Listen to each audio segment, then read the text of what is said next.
Admiral Vexthor of the Crixian Empire stood at the command center of the flagship Eternal Dawn, his crystalline exoskeleton reflecting the soft blue light of Earth on the main viewscreen. His species had conquered 1,000 worlds across 3 spiral arms of the galaxy, each victory adding to their reputation as the universe's premier civilization. Yet something about this insignificant blue planet made his primary heart flutter with unease. Preliminary analysis complete. Admiral, announced Science Director Zira, her neural tendrils pulsing with data streams. The dominant species appears to be in their early space age. They've barely reached their own satellite, and their most advanced weapons use chemical propulsion, primitive projectiles, and crude atomic devices. Vexthor's mandibles clicked in amusement, another simple conquest for the archives. Standard protocol then. Deploy the pacification fleet. 3 ships should suffice. If only he had known that this decision would later be studied in Crixian military academies as the greatest tactical error in their species' history. The first signs that something was wrong came when the pacification fleet entered low Earth orbit. Human satellites, previously dismissed as primitive observation tools, suddenly transformed into kinetic weapons, their defunct shells accelerating toward the Crixian ships with devastating precision. 2 destroyers lost their shields before the threat could be neutralized. Impossible, muttered Commander Krall, watching the tactical display. They sacrificed their own orbital infrastructure just to bloody our nose. But the humans were far from finished. As the Crixian ships moved to bombard military installations, they encountered a planetary defense system, unlike anything in their combat databases. Instead of trying to match the aliens' advanced technology, humans had weaponized their very atmosphere. Massive arrays of ground-based lasers superheated the air in coordinated patterns, creating atmospheric lenses that focused and redirected the Crixians' own energy weapons back at them. The dawn of victory, pride of the pacification fleet, fell first. Its captain, following standard doctrine, had maintained position to demonstrate Crixian superiority. The humans launched what appeared to be a primitive nuclear missile. The ship's AI calculated 19 different ways to intercept it, but failed to predict that the missile was a decoy. The real threat came from a swarm of microsatellites that had been hiding in the missile's radar shadow. They surrounded the ship and detonated in sequence, creating a cascade of electromagnetic pulses that overwhelmed its shields and fried its neural networks. They're not fighting like a civilization should, Zira observed, her voice trembling as she reviewed the battle data. Their tactics show no concern for preserving infrastructure or minimizing casualties. They're fighting like animals with nothing to lose. Vexthor finished grimly. Begin full military mobilization. I want every ship we have in this sector ready for combat within 1 planetary rotation. But even as he gave the order, a new threat emerged. Human submarines, previously undetected by Crixian sensors calibrated for space combat, launched salvos of modified ballistic missiles from the depths of Earth's oceans. The missiles carried no warheads. Instead, they released clouds of seemingly primitive metal spheres. The Crixians initially dismissed them as debris until the spheres began to move independently, revealing themselves as autonomous hunter-killer drones. These crude but effective weapons targeted the Crixian ships' sensor arrays with ruthless efficiency. Blinded and surrounded, the alien vessels found themselves fighting an enemy they couldn't properly track or predict. How? Demanded Vexthor, watching another destroyer succumb to the human onslaught. How can they be so effective with such primitive technology? The answer came from an unexpected source. A junior xenologist, reviewing Earth's broadcast transmissions, made a chilling discovery. Humans had been preparing for this moment for generations, not through advanced technology, but through something the Crixians had long ago engineered out of their species: imagination. Their entertainment media was filled with scenarios of alien invasion, each one gaming out different strategies and counter-strategies. What the Crixians saw as primitive entertainment had served as a vast cultural think tank, preparing humanity for this very moment. As the last ships of the pacification fleet burned in Earth's atmosphere, Vex Thor made a decision that would change the course of galactic history. He ordered a full retreat, not out of fear, but out of a sudden, profound respect. The humans hadn't just defeated a superior force, they had rewritten the rules of warfare itself. In his final report to the Imperial Council, Vex Thor wrote words that would echo through the corridors of power across the galaxy. We assumed that advancement meant sophistication, that technology equaled superiority. We were wrong. The humans have taught us that true danger lies not in the weapons one possesses, but in the determination to use whatever means necessary to survive. They are not primitive. They are something far more terrifying.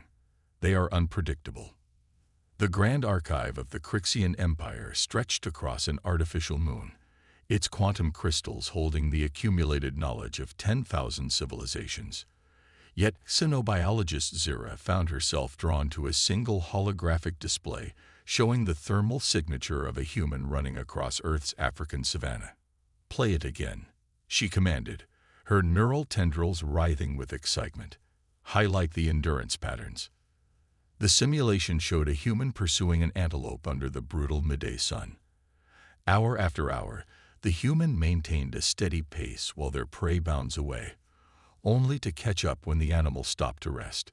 Eventually, the antelope collapsed from heat exhaustion, its advanced cooling systems no match for the human's relentless pursuit. Remarkable, isn't it? The voice belonged to Professor K'tal, the Empire's leading expert on psychological warfare. While we evolved as ambush predators, relying on superior strength and speed, humans evolved to simply never stop.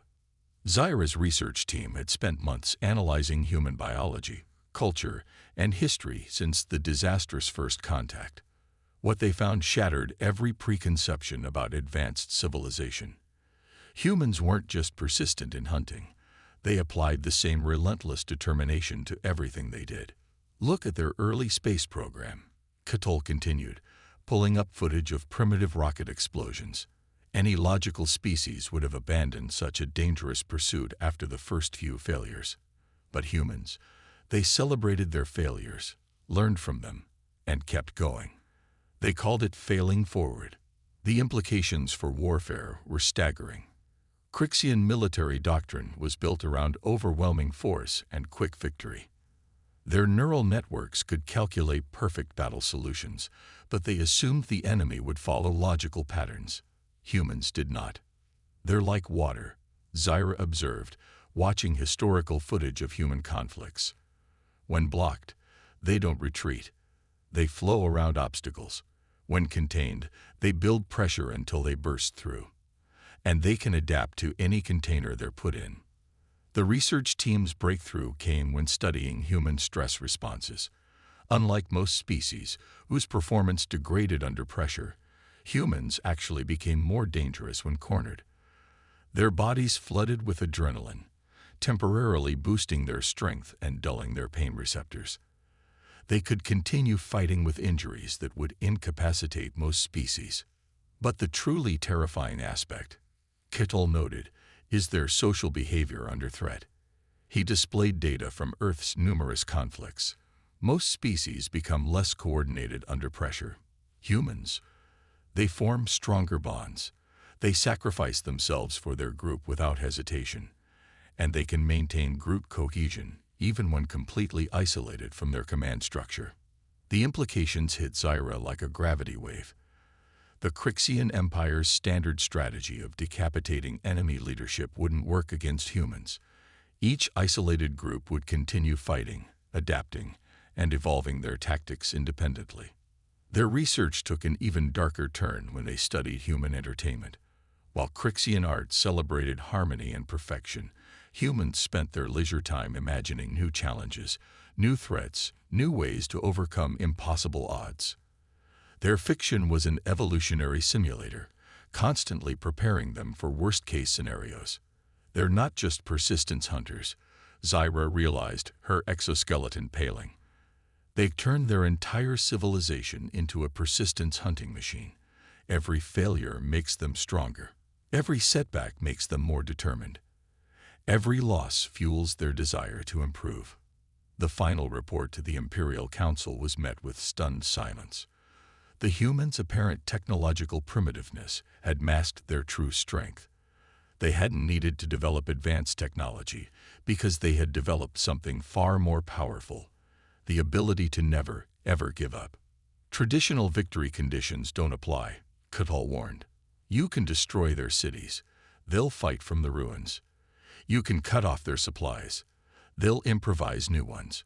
You can kill their leaders. New ones will emerge. The only way to stop humans is to completely annihilate them. And they know this.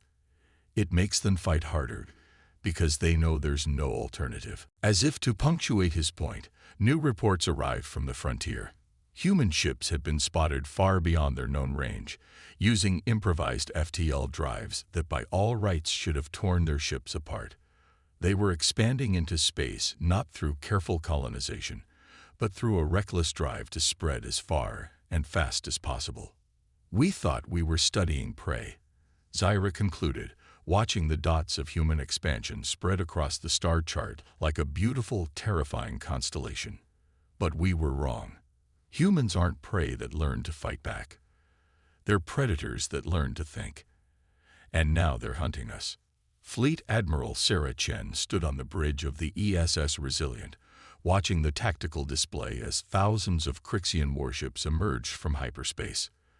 The crystalline aliens had finally learned not to underestimate humanity, bringing overwhelming force to the battle of Proxima Centauri. But that was exactly what she had counted on. All ships, maintain position, she ordered, her voice steady despite the massive disparity in forces. The human fleet, barely 100 ships strong, looked absurdly small compared to the Crixian armada. Let them think they've trapped us. The Crixian fleet moved with perfect precision, their ships arranging themselves in complex three-dimensional formations that their neural networks had calculated as optimal. Their energy weapons powered up, creating a web of targeting solutions that no human ship could possibly escape. But Chen wasn't interested in escape. "Deploy the salvage field," she commanded.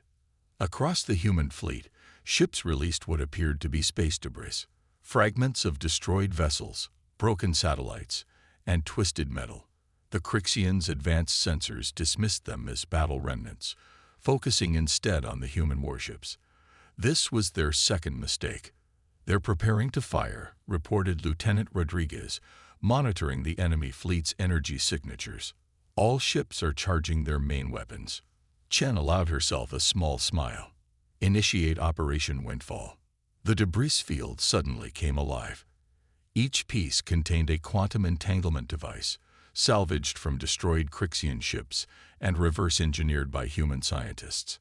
As the alien fleet charged their weapons, the devices activated, creating a cascade of localized space-time distortions.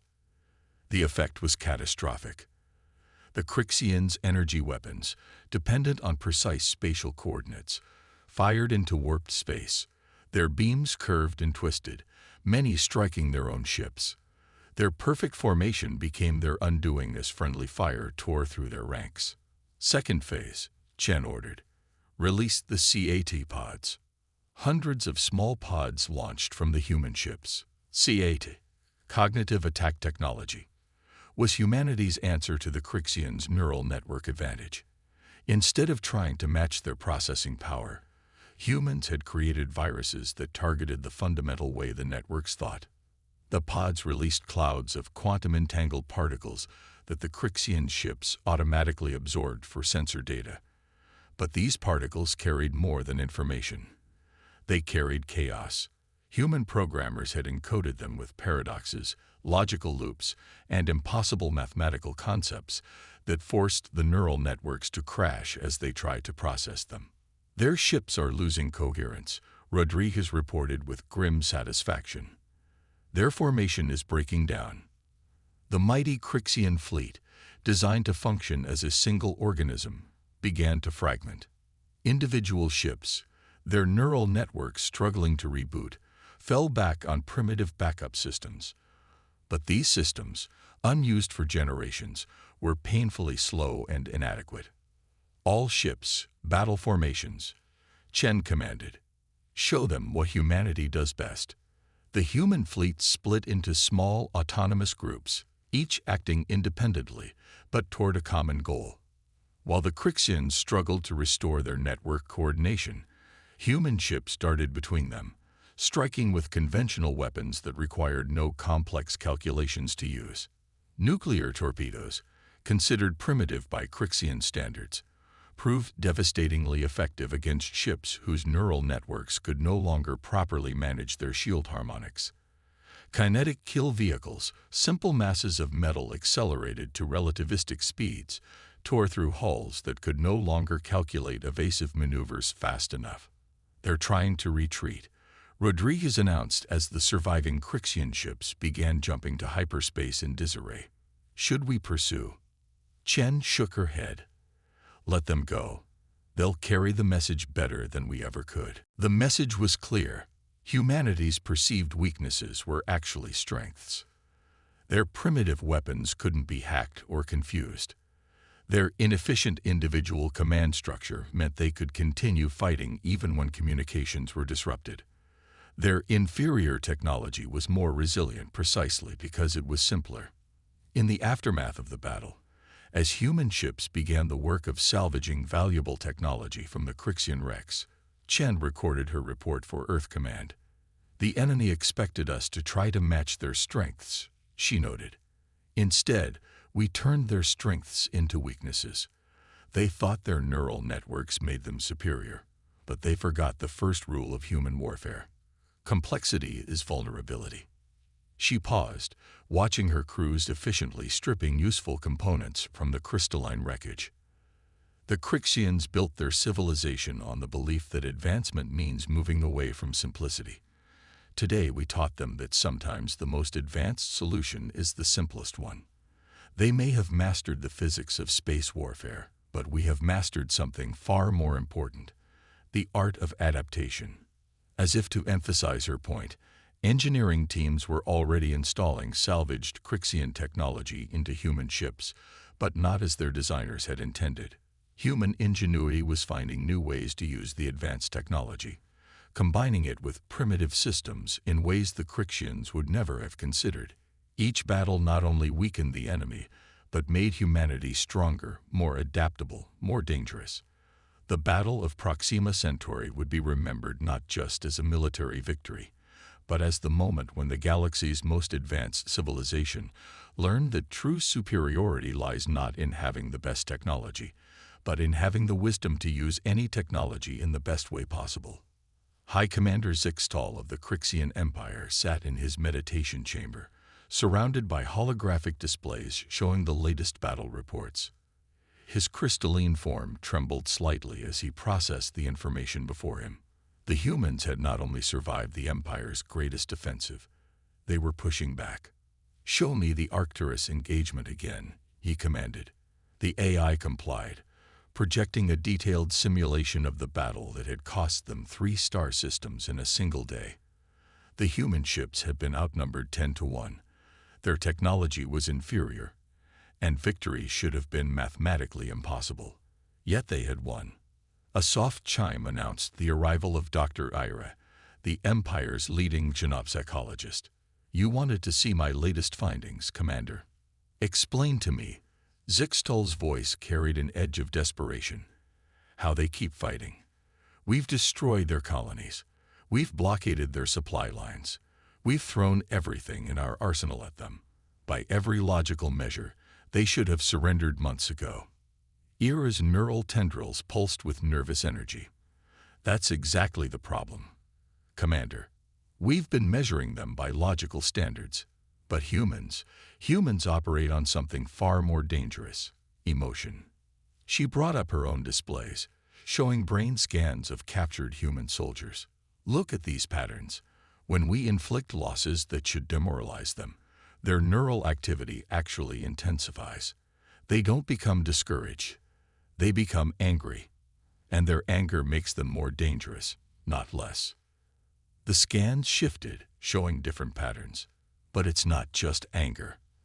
They have this concept called hope, a completely irrational belief that they can succeed despite all evidence to the contrary. And somehow, this delusion becomes self-fulfilling. They succeed precisely because they believe they can. Zixtal's crystalline structure darkened with concern. Surely there must be a breaking point. Every species has one. That's the truly terrifying part, Ira continued. They do have a breaking point, but it's not what we expected. When humans are pushed to their absolute limit, when all hope seems lost, they don't surrender. They discover something even more powerful than hope: spite. She displayed footage from various battles, showing human ships performing maneuvers that by all rights should have been suicidal. They would rather die causing us harm than live under our rule. And this isn't just individual behavior, it's cultural. They call it going down swinging or taking you with us. The commander watched as a lone human destroyer, heavily damaged and with no chance of victory, deliberately collided with a Crixian dreadnought rather than surrender. Both ships were destroyed, but the human crew could be heard cheering on their final transmission. "We've made another crucial mistake in this war," Ira explained. "We thought their emotional nature was a weakness. We thought their inability to process decisions purely through logic made them inferior. But their emotions aren't a weakness. They're a weapon more powerful than any technology." She brought up statistical models showing the war's progression. Every time we destroy one of their worlds, the survivors don't become fearful. They become more determined. Every victory we achieve doesn't demoralize them. It fuels their resolve. They've turned grief into motivation, fear into courage, and desperation into strength. Zixtal's form shimmered with realization. They're using our victories against us. Exactly, Era confirmed. Our entire strategy has been based on the assumption that if we demonstrate our superior strength, they will logically choose to surrender. But humans don't make decisions that way. The more we prove our superiority, the more determined they become to prove us wrong. A new alert flashed across the displays. Another human counterattack had begun. But this time, Zixtal saw it with new understanding. The humans weren't just fighting with ships and weapons. They were fighting with something the Crixians had engineered out of their own species eons ago in the pursuit of perfect logic. The power of raw emotion, the strength of the irrational, the sheer unstoppable force of beings who could look at impossible odds and say no. "We've spent millennia perfecting the art of defeating rational enemies," Ira concluded softly. "But we never prepared for an enemy that would burn their own worlds to achieve victory, that would sacrifice everything they have just to prove us wrong, that would fight harder the closer they came to defeat. We didn't just underestimate their technology or their tactics. We underestimated the power of their illogical, emotional, all too human nature." As if to punctuate her point, the tactical display erupted with new warnings. Human ships were appearing from unexpected vectors, using tactics that defied strategic logic, engaging in maneuvers that their own crews shouldn't have survived. And they were winning, not through superior technology or numbers, but through sheer, unstoppable determination. The weapon the Crixians feared most wasn't found in humanity's arsenals. It was found in their hearts, in their inexplicable ability to face the impossible and refuse to accept defeat. In trying to break humanity's spirit, the Empire had instead forged it into something harder than any crystal, sharper than any blade, and more powerful than any weapon they possessed. The Grand Council chamber of the Galactic Concordat had never seen such a gathering. Representatives from 1,000 species filled the vast space, their forms ranging from crystalline to energy-based to organic, but all attention focused on the simple bipedal figure standing at the center. Ambassador Sarah Chen, the same human who had commanded the fleet at Proxima Centauri, now representing Earth at the most significant peace conference in galactic history. The Crixian Supreme Leader's crystalline form shifted through various colors as they addressed the assembly. For 10,000 cycles, we believed we understood the nature of advancement. We measured civilization by technological achievement, by the ability to transcend biological limitations, by the pursuit of perfect logic. We were wrong. Holographic displays activated throughout the chamber, showing scenes from the war. But rather than focusing on battles, they showed something more profound. Humans helping wounded Crixian soldiers. Crixian scientists working alongside human engineers, both species learning from each other. The humans, the Supreme Leader continued, taught us that true advancement isn't about abandoning our original nature. It's about understanding it. They showed us that emotion isn't a weakness to be engineered away, but a source of strength to be embraced. They proved that diversity, of thought, of approach, of biology, isn't inefficient, but rather the key to survival. Ambassador Chen stepped forward, her voice carrying clearly through the chamber. We never wanted this war. Humanity reached for the stars not to conquer, but to explore, to learn, to grow. Yes, we fought ferociously when attacked. It's in our nature. But it's also in our nature to offer friendship once the fighting is done. The displays shifted to show new images, human medical techniques being used to heal crystalline beings, Crixian quantum technology being adapted for human use, and hybrid ships that combine the best aspects of both civilizations' engineering. The galaxy stands at a crossroads, Chen continued. We can cling to old hierarchies, old beliefs about what makes a civilization advanced, or we can embrace a new understanding. Every species here evolved under different conditions, developed different strengths, different ways of thinking. That's not a weakness. It's the greatest strength we could hope for. From the assembled representatives came murmurs of agreement. Many had watched the human Crixian war with trepidation, fearing they would be next to face one side or the other. Instead, they were witnessing something unprecedented. Two powerful civilizations admitting they had both been wrong, and growing stronger by learning from each other. We propose a new foundation for the Galactic Concordat, the Supreme Leader announced. No longer will we rank civilizations by their technology level or their adherence to any single philosophy. Instead, we will measure advancement by the ability to adapt, to learn, to grow stronger through cooperation rather than conquest. The chamber erupted in discussion as representatives realized the implications. Species that had been dismissed as primitive because they maintained stronger connections to their biological origins suddenly found their perspectives valued. Civilizations that had been pressured to conform to Crixian standards of advancement were now free to develop along their own paths. But make no mistake, Chen added, her voice cutting through the noise, this isn't about abandoning progress. It's about recognizing that progress has many forms. The Crixian's mastery of quantum mechanics is no more or less valuable than my species' capacity for emotional resilience. A civilization that chooses to enhance their biological forms isn't superior or inferior to one that uploads their consciousness to quantum matrices. She gestured to the displays, which now showed scenes from 100 worlds, different species, different approaches, different solutions to the challenges of existence. The true measure of advancement isn't in abandoning what we were born as, but in choosing what we want to become while remembering where we came from. The final peace treaty that emerged from the conference became known as the Doctrine of Complementary Advancement. It established that true civilization wasn't a linear progression from primitive to advanced, but rather a vast tapestry of different approaches, each valuable, each contributing to the greater whole. As the conference concluded, Chen stood with the Supreme Leader, watching ships of all designs and origins departing the station.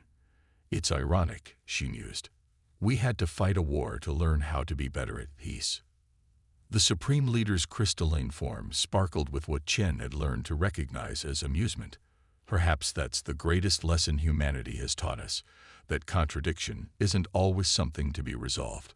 Sometimes it's something to be embraced. The galaxy was entering a new age. Not one of perfect unity or harmony, but something more valuable. An age of diversity, of mutual respect, of understanding that strength comes not from eliminating differences, but from embracing them. And it all began because one primitive species refused to accept that there was only one path to the stars.